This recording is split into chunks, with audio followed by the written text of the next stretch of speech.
Hey everybody, this is Grace. Forgive me for the way that I'm doing my videos, but with the pandemic and all, I'm not going places and all that. Plus inside the house is just way too noisy, way too much noise and all that. So in this video, I want to talk about something I have noticed during this pandemic. And I have done videos, a lot of videos in the past about where I live. And when I had first heard about this suburb of Dallas, it was probably around 30 or more years ago, somewhere around there. And what I heard about it was its reputation. And the reputation was basically people had a high sense of entitlement, and all around it was narcissistic. Back then, that didn't mean a whole lot to me, as it does now. I've done many videos about it. And I earned my degrees in psychology and sociology, and I taught at college and university. But back then, there just wasn't that much awareness of it, okay? So, about 20 years ago, we bought a house here. And I was telling Adam, I'd been hearing during that time more and more about the reputation, and yes, it has one. But I had learned after we bought the house, we bought it new, moved in, just one thing after another, and learning a lot about it. It's more like an areas. It's not just this suburb. It's certain areas with this one and another suburb, and well, two other ones also.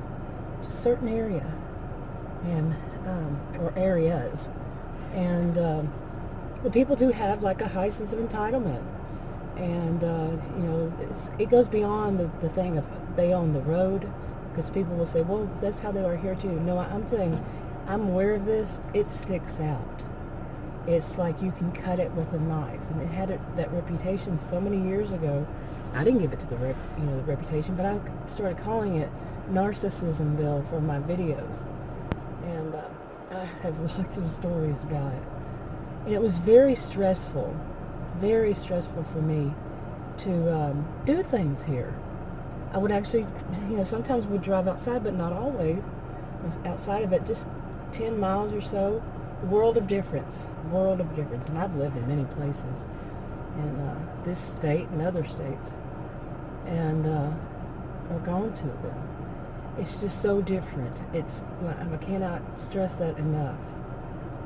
And just so much rudeness, so much, you're in my way, or it's mine. People like going into the grocery store, people always putting their hands in front of your face to grab something right where you are.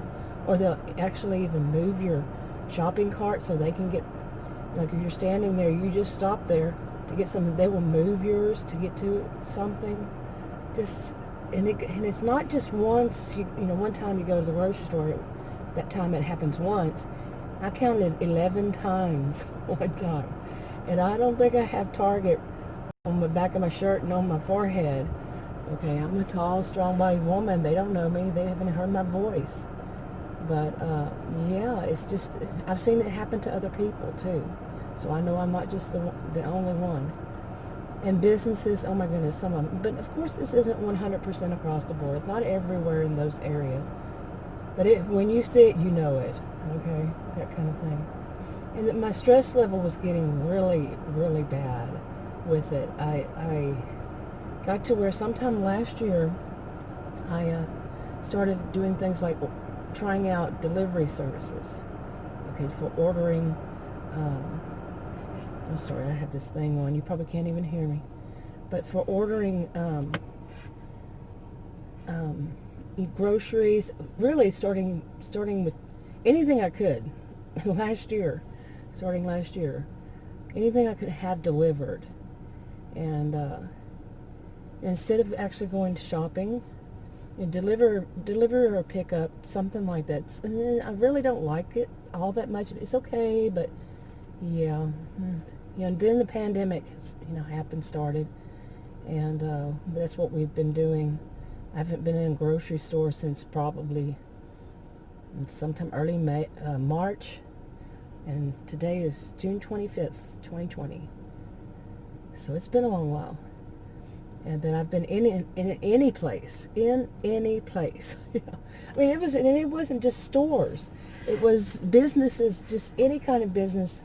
You're not, it doesn't have to be shopping. It could be a service. But of course, that's not always calling in the area. But any kind of restaurant, drive-through, go inside, like you're a burden to them. Any kind of place you would go shopping, you're a burden to them. And the customer was always wrong. Like, you're not saying anything like they're wrong. You're not saying anything at all. You're just there to pick up something or whatever. And they would find some way of telling you that you're wrong about something. Once again, not everybody, but the ones who did, this is what they did. These kinds of things. And I was just, I actually have videos that I would have, like right now, I'm driving through a drive-through or something, I would have my video camera on or not on, and I would turn it on when they would start. And I have so many videos of these kinds of things. I put on, I have 2 channels on it, never use them. And so I uploaded them to those and just left them there on private. But just for, wow. One of them was when I was verbally attacked by I actually have video footage of it by a pharmacy tech and the pharmacist when I was in drive-through, and actually showed their faces, because I would even show it to them that I'm videoing this. They didn't care. We're on this, they didn't care. Well, their corporate office cared big time. I could go into much more detail on that, so yeah. Okay, now I'm not sure what some people mean by, oh, you're one of those. They didn't say it to me, but they said it to other people. I've heard people say it to other people. That you're one of those let me speak to the manager types. I don't care what they really mean by it. Yeah, if somebody's being a slacker or somebody's abusing, abuse is not just physical. They're abusing me or somebody else, I will ask to speak to their manager at their corporate office. Okay, I don't mess with the managers in a store. I don't bother with them. Sometimes I do, and then if I'm getting this attitude of, you need to learn how to accept it. That's how it is. I don't go to the district manager. I go straight to the corporate office. Call them, let them know, and I'll call them and I'll tell them I'm going to follow up on this, because these things nothing's going to change if nobody is telling anybody, look, this was wrong. People complain a lot about, being verbally abused at stores or verbally abused somewhere, but you don't want to take the time to call, make a phone call and complain about it. Yeah, think about how is it going to be to get improved? How will things change? You see what I'm saying? Okay, and yes, I'm well aware of that. For some people, that would be such an amazing thing for them to do. It would be so difficult, but if they actually achieved it, it would be amazing. Because it's just not, some of it is just not the way they were taught, but some would suffer from something like anxiety over even thinking it, or fear. And we all know people can be dangerous. Anybody can be dangerous, especially, I can't even say especially, anybody can. But I would say, especially this type, like I said, anybody can. And, but anyway, this videos I have, oh my goodness, I was just so stressed out all the time. Just the thought of going to, during, I don't know how many years now, but mainly it was like, I would say 2017, 18, and 19, it was just horrible. And it would be so much stress for me to just go and buy groceries. Not, it was like, am I going to be walking into a, battle zone or a war zone or whatever, where somebody's going to be having had a bad day and they're going to try to take it out on me or take it out on another customer. Somebody, I'm standing right there and I see it. And before that, it seemed like there was a trend, or even during the while, of people doing weird things. It would make you think that you're on that. The old one was Candid Camera, I think, and then there was one Punked, wasn't it? Something like that.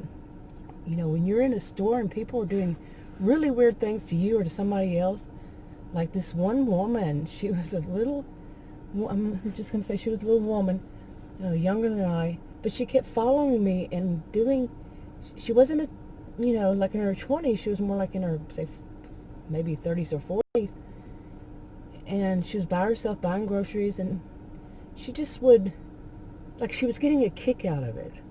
She would try to find me in the store and just hover around me. And she really did seem like she was getting a kick out of it. Okay. Nobody needs that. Now, some would say, I would even think, maybe she was trying to see the best way to get to my purse or something like that, best angle. I always wrap my purse in, buckle it in with the child safety belt. Buckle it around it. The inside of the, what is it called, the handle to it, or whatever kind of purse it is. And if they pulled it, they would pull the shopping cart along with it, and yeah, that would be something. But I learned to do that. It's not like it's a lot of theft, but yeah, you can tell that when people are doing that little hovering thing. And it doesn't matter if it's a bad neighborhood, by the way. It doesn't matter, good or bad. Doesn't matter. But anyway, like I said, the amount of stress, the anxiety, just the thought of going to buy the groceries and deal with that. And that was my exercise, the way I put it, because I fell when I used to walk a lot for exercise, but next month will be 3 years when I fell and busted both of my knees on the sidewalk walking in the neighborhood. And just in this February, I fell in the house. I got videos on that one. I'm not going to go through that. But I fell on the lefty, and trying to walk is not a good idea, and I worry if I fall and nobody's around to help me. After I fell that day, oh boy, yeah, in February. But the grocery stores were my exercise. I started doing that, more people around and all that kind of thing. But with the coronavirus, not doing that anymore. Still, I'm getting to somewhere with this, believe it or not. But I wanted to give a little background. Every video is a new video. So, okay. But anyway, I really did learn to be much tougher. I've always been one to stand up for myself. But sometimes standing up for yourself. Now, I've always been one to stand up for myself. I'll put it this way. I have. But there are people out there who are these narcissistic people. It doesn't matter if you stand up for yourself. To some of them, okay? To some of them, that's a challenge. That makes it more challenging. Because they're going to keep coming at you because they want to win. And some people think that it's only a certain type. And basically, they'll sum it up as saying somebody who's weak. That's only the weak people that they go after. No. My experience in life is these narcissistic people go after anybody. And like I said, for some people, some of them, they like the challenge. You're a strong person, they love the challenge. Some people say, well, that's your problem, is that you talk back to them. You just do gray rock. For some people, it depends on where you live. I'm Texan. In Texas, yeah, the culture is different. Seriously. Not standing up for yourself is just not natural. It doesn't come natural after you've reached a certain age. It's kind of, it depends, again, where you live in Texas. Where were you raised in Texas? I was raised around a lot of tough people. Okay, seriously, tough people. So, it's just not part of the culture. My master's is in sociology, so it's just not part of the culture for some. Okay, like I said, depends on where you live. I've lived in so many places in Texas, around and in Houston, around and in Dallas, around Fort Worth, San Antonio, around there, Austin, around there. I can go on. Oh yes, I've lived in many places just in Texas, and I've lived in several states too. So, and yeah, I see a difference. Big difference. Always have. But anyway, like I said, living here, and now here is different. It's not where I was born and raised. And a lot of people, I have joked, even when I lived in Dallas, I would joke and say, now if you come to Texas, I'll probably be the only true Texan you'll run across. And I'm not joking. I'm talking, I wasn't joking, but in a way I was, of course, because I know that's not true. But I would seldom ever run across other Texans. They were usually transplants. Okay? So, say it as it is. Tell it as it is. Okay, and I probably should say more about that of standing up for yourself, because I think people need to realize it can be cultural, so cultural. And if you live in a culture where people just don't do that, they don't take up for themselves, they are more gray rock, where you basically have the personality of a gray rock. When somebody does it, that's fine for them. Now, if you try to be more like standing up for yourself, that's so against the culture, you see. And this is one of the things, and it can be dangerous. Remember, one of the things here in this part of Texas is north of Dallas is that the what is it called, the ranch that you see on the show Dallas, both of them, yeah, that is about 5 miles away from me, from where I live. So it's that area of Dallas. And narcissism is kind of like the part of the culture. And people have, I really started to see it, especially this past year, that I really started to see that if you went outside, like I do, the norm, I don't allow you to treat me that way just because you think you can. And you are seen as so odd. It wasn't just me. I've seen it happen to. But, no. You're just supposed to accept it.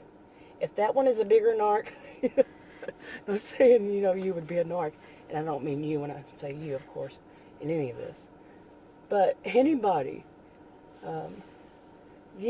which one is like dog, what is the dogs fighting for a bone? What's that expression? I love using the old expressions. The older I get, I love using them.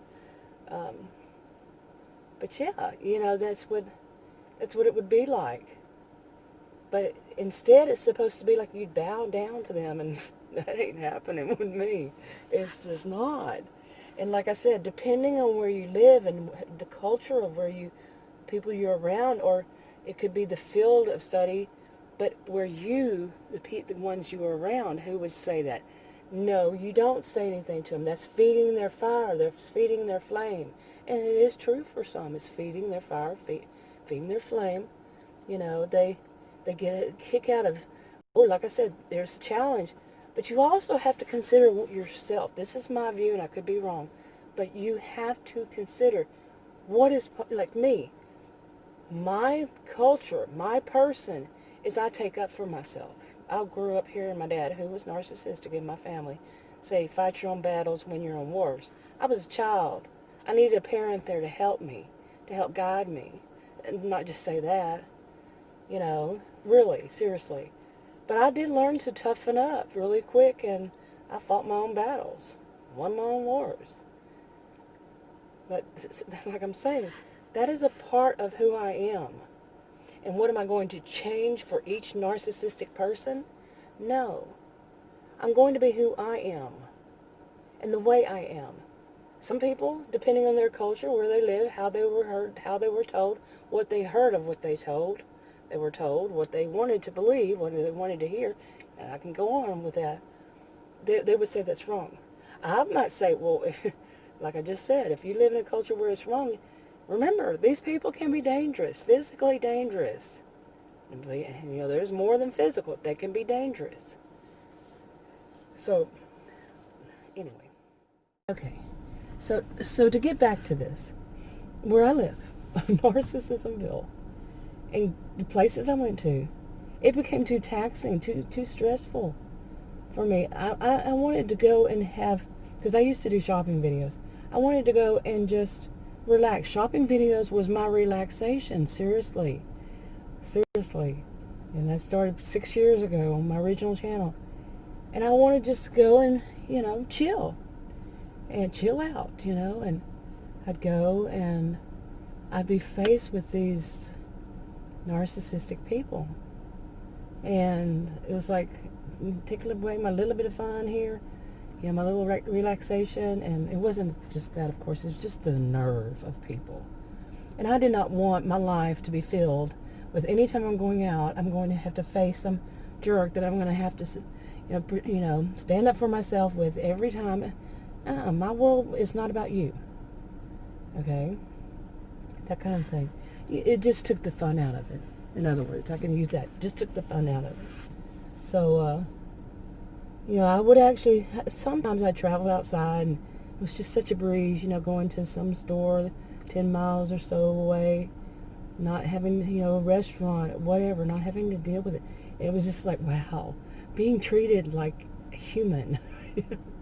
Seriously, in these other places, and not whatever somebody wanted to make you, what place they wanted to put you in. So, too stressful. It was way too stressful. And the doctors would, I'd go in there and first thing they do is, they get you in there to test your blood pressure and all that. And, not the doctor, but the MAs or whatever they are. And then you go back to the room and the doctor would say, or the nurse practitioner would say, your blood pressure's up. I said, that always happens when I first come in here. And it was true. When they first got into there, they tested it. When I was sitting in the waiting room with these kind of narcissistic people. And then once I was back in the room, waiting for the doctor to come in, I had time to chill out, and I'd say, test my blood pressure now. I said, well, yeah, you're right. Oh, yeah, I'm right. Imagine that. Anyway, I could go down that line, too. So anyway, so I don't think you can figure out where I'm going with this, can't you? Can you? Think about it. Since May, like I said, around May 9th, I haven't been to any, until this past week, 2 days ago, I hadn't been in any situation, except for one time to get gas, which was outdoors, and I went to a stall that was way far away from other people, but all of a sudden her mentality went into action and they all started coming down there. Okay, so my phone got hot. Yeah, and you see the date and time. But anyway, what was I even saying? Yeah, I was talking about, where was I going with this? With all this. And I'll tell you, I'm sorry my hands are shaking, or is it the the SUV moving? But after around March 9th, pretty much haven't been anywhere, okay, besides that herd mentality. All the people wanted to get their gas right there on that end. But I still wasn't around anybody, and I had face covering on. And a couple of days ago, I actually went through McDonald's, and they had the plexiglass, and they hand you your food on a tray through the plexiglass, the side of it, and the bottom part of it. But anyway, not having to deal with anybody, really, outside in any of these places. Guess what's happened? My blood pressure is so good. It's unbelievable. It never was really, really bad, but it could get really bad. Yeah, it had before. But it was so good. It's been so good. And I've tested it quite a bit because Adam's is high. And that's because he smokes more. He works from home now. I'm trying to get him out of that,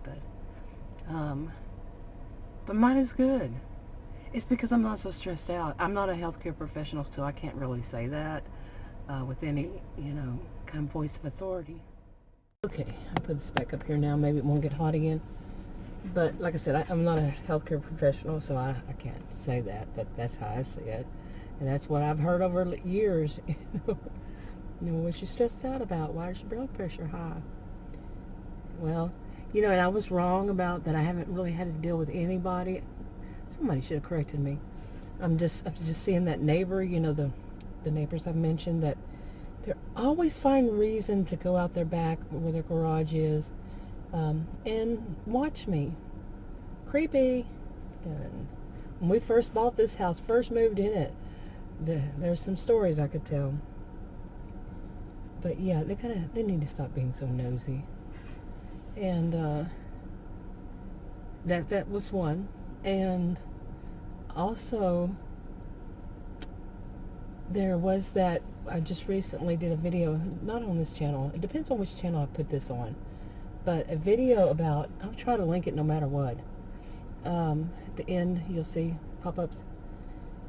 But the guy that came to the door, and my thought was, he's scoping out. And Adam went to open it. Adam just doesn't seem to get the concept. Social distancing, somebody comes to the door is marked, no salespeople, no trespassing, beware of dog, you're on camera. That kind of stuff, yeah. He doesn't get, just don't open the door. He's older than I. You just don't open the door to anybody. Okay, I don't care where you live. He doesn't seem to just, frustrating. And anyway, there was a young man came and had, of course, they're always wearing these shirts that have like a little icon on it that's a business that you've never even heard of before. But they want to come and tell you, and your neighbor sent us, and all this kind of bull crap. And crap was not what I wanted to say. But yeah, and we did not open the door. I said, what they're doing is scoping out the neighborhood. Okay? And it's BS. And they just want you to open that door. And the whole way the guy did it, it was a young man. You see the signs. He had to see the sign that said, that he had to read it. It says the doorbell doesn't ring. We're not fixing it. We used to be electricians many years ago. We're not going to fix it. It says right there, no trespassing. All that I said. So then they knock. Yeah, they read the sign. So, but it was all about them. Each time this happened, it's all about them. And had to deal with that one. It was, I don't know, how many weeks ago was it? But guess what? One came today, and I heard the knock. Let me see if I can knock on something and you can hear it. That kind of thing. Yeah. You can go wherever you want to with your mind in that, like as if somebody in other words. That's the way I would say it, if that's what they want to do. It was a young guy. It seemed like it. We didn't open the door. Adam went to open the door. I heard it. I walked in and said, no, you don't do that. Why he can't get that concept, seriously. Oh, I said, don't open that door. I'm not mean when I say it. I just don't open the door. I said, look out the window and see who it is, because the guy purposefully knocked like somebody we would know. That's a knock people do. It's been in my culture since I was a kid. I'm just turned 57 recently this month. That it's a knock people do when it's somebody that they know. Okay, like your friend comes to visit. Not everybody does it, of course not, but that's what it, what it generally means. And so that guy did it on purpose so we'd open the door. And I told him again. And after that time, the time before that some other guy came by, I told Adam that, they were he was scoping out the neighborhood. Then, I think it was the next day or that day, whenever it was. Adam, the guy could see how many, automobiles we have here. And mine was the only one here that, that day, the day after. And somebody trying to get in the door while Adam was gone. I wasn't wrong. Okay, I was not wrong. Okay, so it's just not something to do. This is my experience in life. Like I said, I could be wrong. Read the disclaimer in the description box below this video on YouTube. But come on, seriously now. But those were really the only kind of stressors I've had, and that's wonderful. Really is. I mean, of course, there are other things, other kind of stressors. But that was, of course there is. But that was such a big thing for me. A huge thing. And I connected that dot, that whole, so stressful just to go somewhere in your own town, your own side of town, your own area. We live more in the exurbs, not the suburbs. Okay? but the exurbs. It's look it up. I had not heard it until, I don't know, it wasn't too long ago. But yeah, it's usually around farmland. It's when people want to get away from the suburbs and they don't want to be in the city. They don't want to be in the suburbs. They go in the exurbs. And that's what we did. We're surrounded by farms and ranches and stuff like that, and nature, and there's a nature preserve not too far. I think I'm going to have to start doing my videos at that nature preserve. And so it'd be a little more something to see. But anyway. So, yeah, I should just go ahead and wrap it up. I have a little distraction going on, so I'm going to just wrap it up. And, but I just wanted to mention that reduced stress quite considerably. And there's my blood pressure just fine. I wonder if it was going to ever... And actually, I think in a way, I'm type 2 diabetic. I don't take insulin. The doctor wants me to because the last time mine was way too high. And they've been saying that for a couple of 2 or 3 years. And, but I had started noticing that my glucose level was getting more and more normal. Okay. I wonder how much that played into it. Like I said, I'm not a healthcare professional. So, wrapping it up. Talk to you on another video. Bye.